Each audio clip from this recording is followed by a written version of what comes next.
कोमल नाम की एक अनाथ बच्ची खानपुर गांव में एक छोटी सी झोपड़ी में रहती थी। उसके माँ बाप इस दुनिया में नहीं थे। कोमल के घर में उसका ध्यान रखने वाला कोई नहीं था। वो अभी 6 साल की थी। उसे अभी अपने बाल बनाने भी नहीं आते थे, जिसकी वजह से उसके बाल बहुत खराब हो गए थे। गांव के बच्चे भी कोमल को बहुत चिढ़ाते थे। एक दिन कोमल गांव के बच्चों के पास जाती है। अरे देखो देखो कौन आया है, इसके बाल तो देखो, ऐसा लगता है जैसे कभी कंघी ही ना की हो। बाल नहीं, घास है इसके सर पर तो। सभी बच्चे हंसने लगते हैं। कोमल रोते हुए वहाँ से चली जाती है और अपने घर आ जाती है। उसके घर में पुरानी टूटी हुई कंघी पड़ी थी। मैं भी अपने बाल कंघी से ठीक कर दूंगी। वो उस कंघी से अपने बालों को कंघी करने लगती है, लेकिन उसके बाल इतनी बुरी तरह से उलझ गए थे कि उनको ठीक करना आसान काम नहीं था। माँ, अब कहाँ चली गई? यहाँ कोई भी मेरे बाल नहीं बनाता। सब बच्चे मुझे चिढ़ाते हैं। मेरे बाल घास जैसे हैं।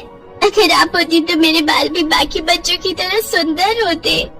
कोमल जोर जोर से रोने लगती है, लेकिन उसके घर में उसे सुनने वाला कोई नहीं था। कुछ दिन बाद कोमल जंगल से लकड़ियाँ लेने जाती है। जंगल से लकड़ियाँ निकालते समय उसके बाल झाड़ियों में फंस जाते हैं। अरे मेरे बाल कहाँ फंस गए? बहुत कोशिश करने के बाद भी बाल झाड़ियों से निकल नहीं रहे थे। कोमल रोते हुए भगवान को याद कर रही थी। हे भगवान, ये मैं कहाँ फंस गई? अब मैं यहाँ से कैसे निकलूं? मेरे बाल बहुत दुख रहे हैं। मेरी मदद करो भगवान। और तभी वहाँ लगे एक बड़े से पेड़ से आवाज आती है। तुम रोना बंद करो, मैं अभी तुम्हारे बाल निकालता हूँ। तभी पेड़ की जादुई शक्ति से कोमल के बाल झाड़ियों से निकल जाते हैं। कोमल डरते हुए उस पेड़ की तरफ देखती है। तुम घबराओ मत, मैं तुम्हें कुछ नहीं करूँगा। मैं एक जादुई पेड़ हूँ। जादुई पेड़? आपका बहुत बहुत धन्यवाद। आप नहीं होते तो मैं जंगल में ही रह जाती। तुम यहाँ क्या कर रही हो? मैं लकड़ियाँ लेने आई थी यहाँ, लेकिन मेरे बाल घास जैसे हैं, इसलिए झाड़ियों में उलझ गए। मेरे माँ बाप इस दुनिया में नहीं है। घर में मेरा ध्यान रखने वाला भी कोई नहीं था और न ही मुझे बाल बनाना आता था। तभी से मेरे बाल ऐसे घास जैसे हो गए। मैंने इनको ठीक करने की बहुत कोशिश करी, लेकिन अब ये ठीक ही नहीं होते। मेरे ऐसे बाल देखकर मुझे गांव के सभी बच्चे भी चिढ़ाते हैं। ऐसा बोलते हुए कोमल की आंखें भर आती हैं। अब तुम्हें कोई नहीं चिढ़ाएगा। तभी वो जादुई पेड़ अपनी शक्तियों से कोमल के बाल सुनहरे रंग के कर देता है। अरे मेरे बाल सोने के बाल हो गए। कोमल अपने सोने के बाल देखकर बहुत खुश होती है। अब तुम्हारे बाल सोने के बाल बन गए हैं। तुम्हारे बाल दुनिया में सबसे सुंदर होंगे।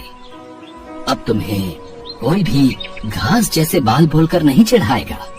कोमल अब घर आ जाती है। उसे रास्ते में जो भी देखता है उसके सोने के बाल देखकर सब हैरान हो जाते हैं। 2 औरतें आपस में बातें करती हैं। अरे वो देखो, सोने के बाल वाली लड़की कितनी सुंदर लग रही है। अरे ये तो कोमल है। इसके बाल तो घास के जैसे थे। इसके बाल इतने सुंदर कैसे हो गए? गांव में चारों ओर सिर्फ कोमल के बालों की ही चर्चा हो रही थी। कोमल भी अपने सुनहरे रंग के बालों को देखकर बहुत खुश थी। सब लड़कियां कोमल से बालों का राज पूछती हैं। ऐसे ही समय बीतता गया और कोमल भी अब जवान हो गई। सुनहरे बालों के साथ उसकी जवानी और भी निखर कर आती थी। अब वो बहुत सुंदर हो गई थी। एक दिन दूसरे राज्य का राजा भी खानपुर गांव के जंगल में शिकार करने आया था। शिकार करते करते राजा अपने सिपाहियों से अलग हो जाता है। तभी राजा को एक हिरन दिखाई देता है और उसके साथ हिरन का बच्चा भी था। राजा उन लोगों का शिकार करने उनके पीछे भागता है। हिरन अपने बच्चे को साथ लेकर भाग रहा था, लेकिन हिरन का बच्चा झाड़ियों में उलझ जाता है, जिसकी वजह से वो भाग नहीं पा रहा था। अपने बच्चे को ऐसे देखकर हिरन भी वहीं रुक जाता है। पीछे से राजा देखता है हिरन का बच्चा वहीं फंस गया है। अब कहाँ जाओगे अपने बच्चे को छोड़कर? अभी बताता हूँ। तभी अचानक कोमल भी वहाँ आ जाती है। कोमल उस बच्चे को देखती है तो हिरन के बच्चे को छुड़ाने लगती है। अरे घबराओ नहीं, तुम्हें कुछ नहीं होगा। मैं तुम्हें कुछ नहीं करूँगी। मैं तो तुम्हारी मदद करने के लिए ही यहाँ आई हूँ। तभी राजा देखता है सुनहरे रंग के बालों वाली लड़की हिरन के बच्चे को झाड़ियों में से निकाल रही थी। राजा उसके सुनहरे बालों को देखता ही रह जाता है। इतने सुंदर सुनहरे रंग के बाल, आखिर कौन है ये लड़की जिसके सोने के बाल हैं? मैंने आज तक इतने सुंदर बालों वाली लड़की नहीं देखी। राजा ये सोचते हुए आगे जाता है और जैसे ही उस जगह पहुंचता है तो वो देखता है कि हिरन और उसका बच्चा वहाँ नहीं थे और वो सुनहरे रंग के बालों वाली लड़की भी वहाँ नहीं थी। अरे अब कहाँ चली गई वो लड़की? अभी तो यहीं थी। कुछ देर के बाद राजा के सिपाही भी वहाँ पहुँच जाते हैं। राजा अपने सिपाहियों से कहता है, मैंने अभी अभी एक सुनहरे बालों वाली लड़की को यहाँ देखा था। उसके बाल सुनहरे रंग के, बहुत ही सुंदर बाल हैं। जाओ, जाकर सारे गांव में पता करो कि वो लड़की कौन है। मुझे उससे शादी करनी है। तभी राजा के सिपाही गांव में जाते हैं और गांव वालों से पूछते हैं, इस गांव में सुनहरे बालों वाली लड़की कोई रहती है? हमारे राजा उससे मिलना चाहते हैं। हाँ, कोमल बिटिया के बाल सुनहरे रंग के हैं और वो सामने वाली झोपड़ी में रहती है। सिपाही अपने राजा के पास जाते हैं और उन्हें कोमल के घर ले जाते हैं। राजा झोपड़ी के बाहर जाकर खड़ा हो जाता है और आवाज देते हुए कहता है, कोई है अंदर? राजा की आवाज सुनकर कोमल बाहर आ जाती है। राजा दरवाजे के बाहर खड़े थे।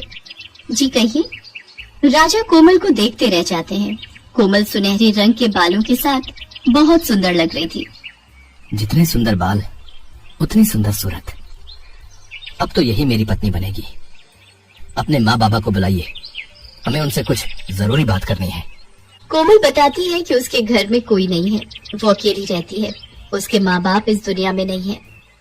राजा कोमल को अपने बारे में बताता है। मैं सूरत का राजा हूँ और यहाँ शिकार करने आया था। मैंने तुम्हें जंगल में देखा था। जिस हिरन के बच्चे को आपने छुड़ाया था, मैं उसका शिकार करने वाला था, लेकिन तुम्हारे सुनहरे बाल देखकर मैं तुम्हें देखता ही रह गया। क्या आप उस हिरन का शिकार करने वाले थे? लेकिन क्यों? इतने प्यारे जानवर को आप क्यों मारना चाहते हो? हमें आप बहुत पसंद हैं। हम आपसे शादी करना चाहते हैं। और हाँ, अगर आप हमसे शादी करने को तैयार हो गई तो मैं अभी से शिकार करना छोड़ दूंगा। राजा की इस बात ने कोमल का दिल जीत लिया था और पहली बार इतने बड़े राजा ने कोमल को शादी के लिए पूछा था। कोमल भी इतने बड़े राजा को मना नहीं कर पाई, क्योंकि वो बचपन से ही अकेली रह रही थी और कभी उसने ऐसा प्यार नहीं देखा था। फिर वो राजा गांव के मंदिर में जाकर सबके सामने कोमल से शादी करता है और कोमल को अपने साथ अपने महल में ले जाता है। राजा कोमल से बहुत प्यार करता है और कोमल के कहने पर वो शिकार करना भी छोड़ देता है। अब कोमल के पास हर खुशी थी। बचपन से ही वो जिस प्यार के लिए तरस रही थी वो उसे अब मिल जाता है। सुहानी अपने पिता महेंद्र के साथ रूपनगर में रहती थी। बचपन में जब सुहानी की माँ का देहांत हो गया तो उसके पिता ने दूसरा विवाह कर लिया। सुहानी की सौतेली माँ सुधा शादी के बाद अपनी बेटी ज्योति को भी साथ लाई थी। सुहानी और ज्योति अब बड़ी हो चुकी थी। सुहानी देखने में बहुत सुंदर थी। उसके लंबे काले और घने बाल उसकी सुंदरता में चार चांद लगा देते थे। ये देखकर सुधा सुहानी से बहुत ईर्ष्या करती थी। एक दिन, ज्योति, तुझे कितनी बार बोला है तू भी सुहानी जैसे सुंदर बालों वाली बन। देख उसके बाल कितने काले, लंबे और घने हैं। पता नहीं कितने महंगे महंगे इत्र और खुशबू वाली जड़ी बूटियां लाकर दी हुई हैं। पर तुझे घूमने से फुर्सत मिले तो तू बालों पर ध्यान देना। सुहानी को देख कितने सुंदर बाल है उसके। माँ, सुहानी के बाल बचपन से ही बहुत सुंदर हैं। मेरे बाल उसके जैसे नहीं है तो इसमें मेरी क्या गलती है? सुधा, सुहानी के लिए जो रिश्ते की बात की थी उन लोगों को सुहानी पसंद आ गई है। वो लोग अगले महीने ही विवाह के लिए बोल रहे हैं। मैं सुहानी को ये खुशखबरी बताकर आता हूँ। पिताजी, मैं आपको छोड़कर कहीं नहीं जाऊंगी। मुझे कोई विवाह नहीं करना। नहीं सुहानी बेटिया, हर कन्या के पिता को ये आस होती है कि उसकी पुत्री विवाह करके सकुशल अपनी ससुराल जाए। और फिर धर्मचंद जी जाने माने व्यापारी हैं, तो उनके पुत्र के साथ बहुत खुश रहेगी। और फिर सुहानी की शादी धर्मचंद जी के बेटे सुमेर चंद के साथ हो जाती है। सुहानी को अच्छा और पैसे वाला घर मिलता देख सुधा जलन से भर जाती है। मेरी पुत्री ज्योति का रिश्ता भी तो इतने बड़े सेठ के घर हो सकता था, पर इस सुहानी की वजह से ये संभव नहीं हो पाया। मैं भी देखती हूँ इसका विवाह इतने बड़े घराने में कैसे होता है। मेरी ये दवाई अपना असर दिखा देगी। सुहानी, जाओ जल्दी से स्नान कर लो, फिर विवाह के लिए तैयार भी होना है। हे भगवान, मेरे बाल कहाँ गए? मेरे सिर के तो सारे बाल गायब हो गए। ये कैसे हो गया? मैं गंजी हो गई, मेरे बाल कहाँ चले गए? पिताजी, पता नहीं, मैं नहाकर बाहर आई हूँ तो देखा मेरे सिर पर बाल नहीं है। पिताजी, अब मैं क्या करूँ? हे राम, ये क्या हो गया? तुम्हारे बालों से तो तुम्हारी सुंदरता थी, अब तुम गंजी हो गई हो। अब तो कोई भी तुमसे विवाह नहीं करेगा। ये सब क्या हो गया प्रभु? मेरी बेटी के साथ ऐसा क्यों हुआ? मेरी बेटी ने कभी किसी का बुरा नहीं चाहा, फिर उसको ही ये दुख क्यों मिला? सुहानी का रिश्ता टूट जाता है। महेंद्र भी सुहानी को लेकर अब बहुत दुखी रहने लगा था। सुहानी जब अपने पिता को दुखी देखती तो वो भी फूट फूट कर रो पड़ती थी, और ऐसा होते देख सुधा और ज्योति मन ही मन बहुत खुश होती थी। अब तो नगर के लोग भी जब सुहानी को देखते तो उसे गंजी कहकर उससे डर कर भाग जाते। अरे, ये गंजी लड़की कितनी बदसूरत दिखाई पड़ती है। हाँ बहन, इसे देखकर तो डर लग रहा है। चलो यहाँ से चलते हैं। हे भगवान, सब लोग मेरे से नफरत करते हैं। मेरे भी सपने थे कि मेरा विवाह होगा, मैं भी अपने ससुराल जाऊंगी। मेरे सारे सपने चूर चूर हो गए। मेरी वजह से मेरे पिताजी भी आज दुखी है। फिर मैं जीकर क्या करूंगी? तभी सुहानी के सामने उसकी माँ प्रकट होती है। माँ, आप कहाँ चली गई थी मुझे इस दुनिया में अकेला छोड़कर? मैं तुम्हारी मदद के लिए धरती पर आई हूँ। तुम बहुत अच्छी लड़की हो, अब तुम्हें निराश होने की आवश्यकता नहीं है। मैं तुम्हें ऐसे बाल दूंगी जिन्हें देखकर लोग तुम्हें कभी नहीं भूल पाएंगे। मैं तुम्हें सोने चांदी के बाल प्रदान करूंगी। जैसे ही सुहानी की माँ सुहानी के सिर पर हाथ फेरती है, सुहानी के सिर पर सोने चांदी के बाल आ जाते हैं। सोने चांदी के सुनहरे चमकते बाल सुहानी की खूबसूरती को और बढ़ा रहे थे। माँ, ये सोने चांदी के बाल तो बहुत खूबसूरत है। आपका बहुत बहुत धन्यवाद। आपने मुझे फिर से सुंदर बना दिया। आपने मेरी सारी परेशानी दूर कर दी। खुशी खुशी अपने घर जाओ सुहानी, अब कभी भी उदास नहीं होना। मेरा आशीर्वाद सदैव तुम्हारे साथ है। सुहानी खुशी खुशी घर की ओर चल पड़ती है। तभी रास्ते में नगर के राजकुमार की सवारी जा रही थी, इसलिए रास्ते पर चलते लोगों को कुछ देर के लिए रुकने के लिए कहा जाता है। नगर के राजकुमार को देखने के लिए कितनी भीड़ लग गई है। भीड़ में से निकलने की कोशिश करती हूँ। ये सोने चांदी के बाल वाली लड़की, अरे भीड़ में इसका चेहरा दिखाई नहीं पड़ रहा। कितने सुंदर बाल हैं इसके, कहाँ गायब हो गई? हम रथ से उतर कर भी नहीं जा सकते। ओहो, कितने सुंदर बाल थे उसके। वो तो खुद भी कितनी खूबसूरत होगी। सुहानी घर पहुंचती है। मैं अपने बालों को इस दुपट्टे से ढक लेती हूँ, नहीं तो माँ ढेरों सवाल पूछ लेंगी। मैंने इसकी ऐसी हालत कर दी है कि इसे अपने गंजे सिर को छुपाना पड़ता है। माँ, तुमने बहुत सही किया इस सुहानी के बाल गायब करके। सुहानी अपने कमरे में आ जाती है। उधर राजकुमार सूरज सिंह सुहानी के ही ख्यालों में डूबा हुआ होता है। वो सुहानी को याद करते हुए एक तस्वीर बनाता है।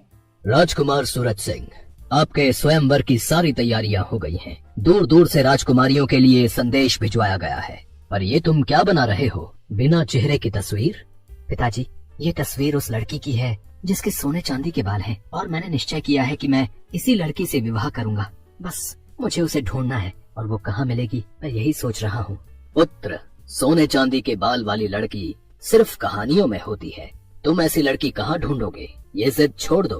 पिताजी, चाहे मुझे पूरे नगर में ऐलान ही क्यों न करवाना पड़े, मुझे सोने चांदी के बाल वाली लड़की ढूंढनी है, और जिस लड़की के भी बाल सोने चांदी के होंगे मैं उसी से विवाह करूंगा। सेनापति जी, नगर में ढिंढोरा पिटवा दिया जाए। जिस लड़की के भी बाल सोने चांदी के हैं, हम उसी लड़की से विवाह करेंगे। राजकुमार के कहने पर नगर में ढिंढोरा पिटवा दिया जाता है। क्या राजकुमार सूरज सिंह उस लड़की से विवाह करेंगे जिसके बाल सोने चांदी के होंगे? मैं कल ही अपनी बेटी ज्योति के बालों में सोने और चांदी का पानी लगा दूंगी। राजकुमार को क्या पता लगेगा, और विवाह के बाद तो उन्हें ज्योति को स्वीकारना ही होगा। हाँ, ये ठीक रहेगा। सुधा की तरह ही नगर में बहुत सी औरतों ने जब ये बात सुनी तो उन्होंने अपनी लड़कियों के बालों में सोने और चांदी का पानी लगा दिया। अब तो नगर की बहुत सी लड़कियों के बाल सोने और चांदी के लगने लगे। ये देखकर सेनापति असमंजस में पड़ गया और वो राजकुमार सूरज सिंह के पास पहुंचा। राजकुमार सूरज सिंह जी, बहुत ही बड़ी समस्या आ गई है। नगर में जो भी लड़कियां विवाह योग्य हैं, उन सभी लड़कियों के बाल सोने और चांदी के प्रतीत हो रहे हैं। समझ में नहीं आ रहा है कि कौन सी लड़की है जिसके बाल सचमुच सोने चांदी के हैं। सच का पता लगाने के लिए मेरे पास एक उपाय है। नगर की सभी लड़कियों को राजमहल में बुलाया जाए। सेनापति नगर की सभी लड़कियों को राजमहल में आने का संदेशा देता है। ये लड़की कौन है? इसे भी महल में चलने का आदेश दो। सेनापति जी, पर ये तो गंजी है। सेनापति सुधा की बातों पर ध्यान नहीं देता और ज्योति के साथ साथ वो सुहानी को भी राजमहल ले जाता है। आप सबको मैंने इसलिए आमंत्रित किया है कि मैं अपने लिए उचित वधू ढूंढ सकूं, पर आप सबने ही अपने बाल सोने और चांदी के कर लिए। अब एक एक करके सभी कन्याएं इस फव्वारे के नीचे खड़ी होंगी और बालों की सच्चाई सामने आ जाएगी। ये क्या हो रहा है? अब तो ज्योति की सच्चाई राजकुमार के सामने आ जाएगी कि इसके बालों में सोने चांदी का पानी चढ़ा हुआ है।